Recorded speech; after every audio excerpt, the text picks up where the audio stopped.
सब तमन्नाएं हो पूरी, कोई ख्वाहिश भी रहे, चाहता है वो मोहब्बत में नुमाइश भी रहे।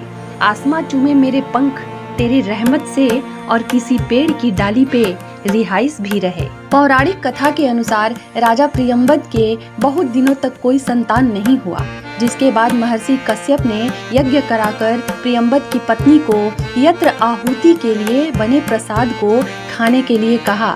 इसके बाद प्रियंबद की पत्नी मालिनी को पुत्र की प्राप्ति तो हुई, लेकिन वह मृत था। प्रियंबद अपने मृत पुत्र को लेकर स्मशान गए और वहां पुत्र वियोग से प्राण की आहुति देने लगे।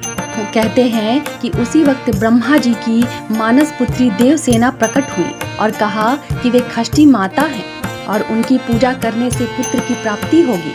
षष्ठी माता के कहने पर राजा प्रियंबद ने वैसा ही किया, जिसके बाद उन्हें तेजस्वी पुत्र की प्राप्ति हुई। तब से कार्तिक शुक्ल षष्ठी के दिन षष्ठी माता की पूजा शुरू हुई, जो आज तक जीवंत है। एक पौराणिक मान्यता के अनुसार भगवान श्री राम और माता सीता ने भी छठ का व्रत किया था।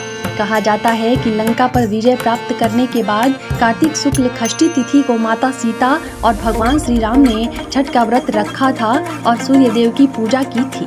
एक पौराणिक मान्यता ये भी है कि महाभारत काल में सूर्य पुत्र कर्ण ने भी सूर्य की उपासना की थी। माना जाता है कि कर्ण भगवान सूर्य के परम भक्त थे। वे प्रतिदिन कमर तक पानी में खड़े होकर सूर्य देव की उपासना किया करते थे।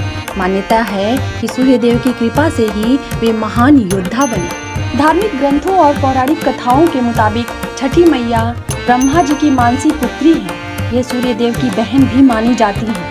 छठ व्रत में षष्ठी मैया की पूजा की जाती है, इसलिए इस व्रत का नाम छठ पड़ा। पौराणिक कथा के अनुसार ब्रह्मा जी ने सृष्टि की रचना करने के लिए खुद 2 भागों में बांटा, जिनमें दाएं भाग में पुरुष और बाएं भाग में प्रकृति का रूप सामने आया। माना जाता है कि सृष्टि की अधिष्ठात्री प्रकृति देवी के एक अंश को देवसेना कहा जाता है। छठ भगवान सूर्य और छठी मैया की उपासना का पर्व माना जाता है। छठ पर्व के दौरान छठी मैया की पूजा के साथ साथ सूर्य देव को अर्घ दिया जाता है। वीडियो पसंद आए तो लाइक और सब्सक्राइब जरूर कीजिए। Thank you. बाय।